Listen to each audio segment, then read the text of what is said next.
जय श्री राम, हर हर महादेव। हिंदुत्व दर्शन आपका अपना चैनल है और इस पर आपका हार्दिक अभिनंदन है।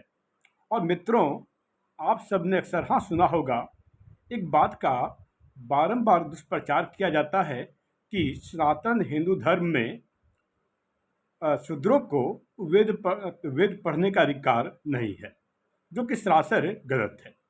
कारण यह कि सनातन हिंदू धर्म में वेदों को पढ़ने का अधिकार सभी को है। और इस बात का दुष्प्रचार करने का कार्य इस्लामिक संगठन, ईसाई मिशनरियाँ, वामपंथी इतिहासकार और इसके अलावा एनसीईआरटी के द्वारा एक लंबे समय से बहुत बड़े पैमाने पर किया जा रहा है। और एनसीईआरटी अपने स्थापत्य काल से ही ऐसे कार्य कर रहा है। और ऐसे मैंने आप सबको पहले ही बताया है कि एनसीईआरटी 110 से ज़्यादा जगहों पर इस सनातन हिंदू धर्म ग्रंथ और सनातन हिंदू धर्म को लेकर के दुष्प्रचार करने का कार्य कर रहा है। और इसमें बहुत से इतिहासकार शामिल थे जिनका लक्ष्य था सनातन हिंदू धर्म को दूषित रूप में प्रस्तुत करने का कार्य करना। आज इसी काल से मैंने आज का विषय रखा है कि शूद्रों को वेद पढ़ने का अधिकार था, और मैं इसे साक्ष्यों तथ्यों के आधार पर ही साबित करने का कार्य करूंगा। तो पहले बता दूं कि सनातन हिंदू धर्म में ये जो दुष्प्रचार किया जा रहा है इन लोगों के द्वारा, यह बात सिरे से खारिज करने वाली है और यह बात निराधार है। इसमें रत्ती भर भी सच्चाई नहीं है।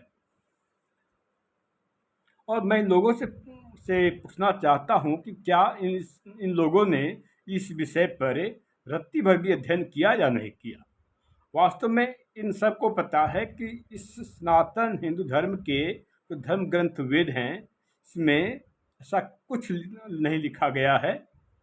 और सच्चाई उन्हें ही पता है, पर ये वोट के लिए कितने गिर सकते हैं और वोट के लिए क्या क्या नहीं कर सकते, हम सभी इस बात से भली भांति वाकिफ हैं।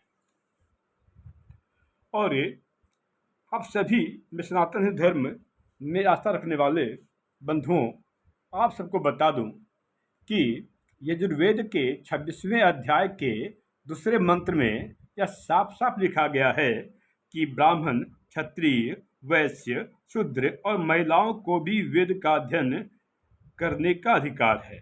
अर्थात ब्राह्मण, क्षत्रिय, वैश्य, शूद्र और महिलाएं भी वेद का अध्ययन कर सकती हैं। और इतना ही नहीं, अपितु यह भी लिखा है कि सेवक और सेविकाएं भी वेद का अध्ययन कर सकते हैं।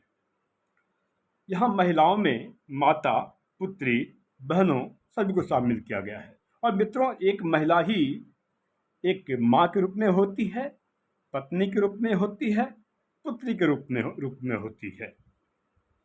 जो भी दुरात्मा इस बात का दुष्प्रचार कर रहे हैं कि शूद्रों को वेद पढ़ने का अधिकार नहीं है, तो पहले मैं इन्हें बता दूं कि इस वेदों के रचयिता हमारे जो धर्म ग्रंथ वेद हैं, इसके रचयिता महर्षि वेदव्यास थे। और महर्षि वेदव्यास का प्रारंभिक नाम, इनका नाम था कृष्ण द्व्यापनी। इनका असली नाम था कृष्ण द्व्यापनी।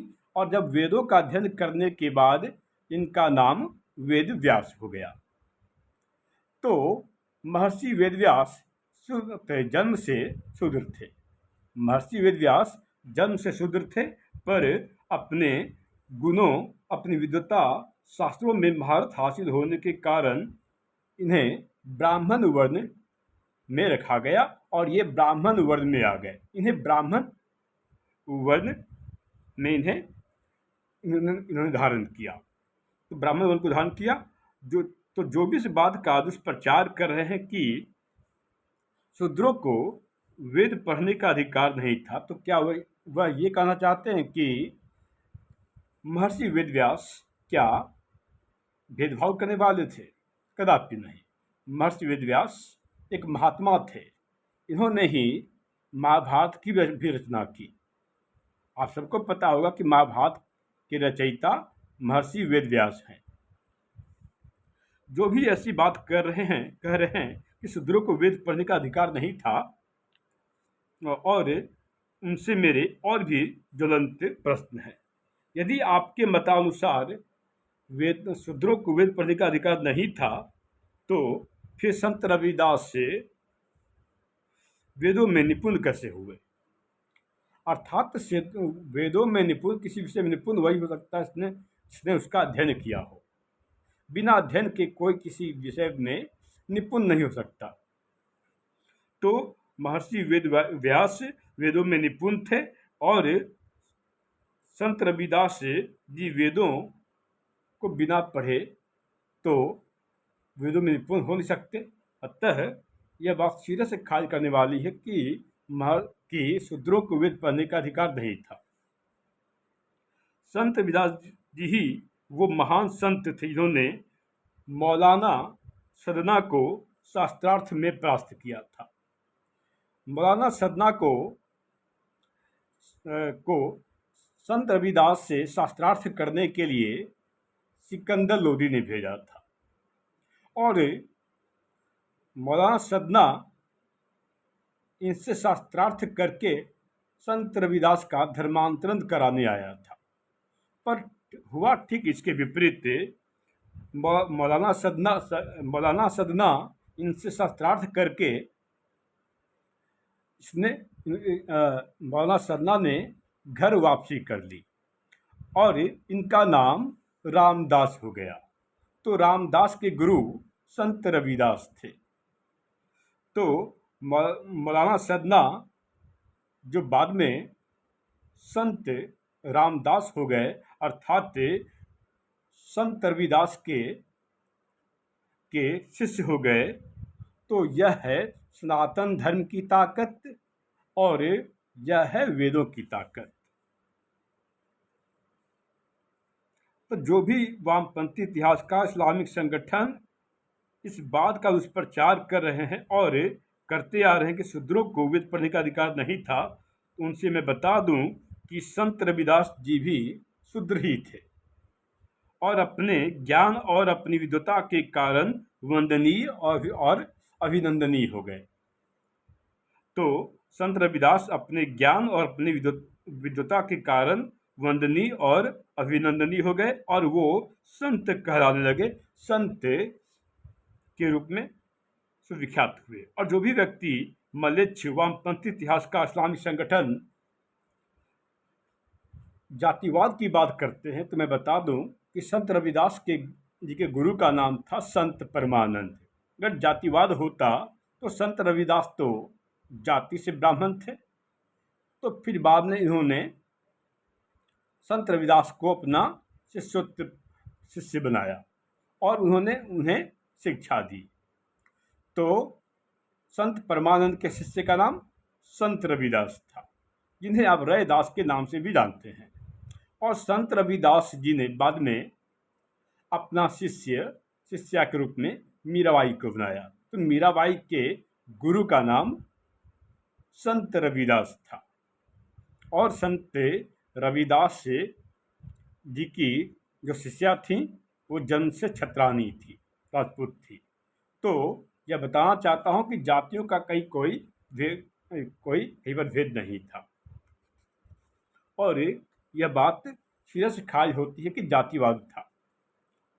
तो जो भी व्यक्ति मानव इस बात का दुष्प्रचार कर रहे हैं कि शूद्रों को वेद पढ़ने का अधिकार नहीं था, उन्हें इस बात का उत्तर अवश्य मिल गया होगा कि शूद्रों को भी वेद पढ़ने का अधिकार था, और सेवकों और सेविकाओं को भी वेद पढ़ने का, वेद के अध्ययन का अधिकार था।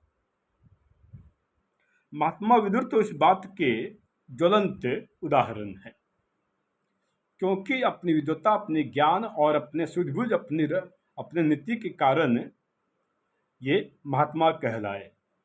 और 60 नीतियों में, कुल मिलाकर के 60 नीतियों में विदुर नीति भी प्रचलित है, और आप सब ने भी इसका नाम सुना होगा। और जो भी व्यक्ति ऐसी भ्रांतियों को फैला रहे हैं कि शूद्रों को वेद पढ़ने का अधिकार नहीं था और उन्हें वेदों से वंचित रखा गया, तब संत रविदास जी के मुख से जो बातें मुखारबिंद हुई वो बात यह थी, वेद धर्म त्यागू नहीं, जो ग, जो गले चल जो गले चले कटार। एक बार फिर से संत रविदास के द्वारा कही गई बात, वेद धर्म त्यागू नहीं, जो गले चले कटार। यानी उन्होंने वेद का अध्ययन किया था और वेदों के पारखी थे, वेदों के जानकार थे। यहाँ मैं आप सभी को ध्यान दिलाना चाहता हूँ, बताना चाहता हूँ कि चारों वेदों का संबंध जीवन के अति महत्वपूर्ण चीज़ों से है।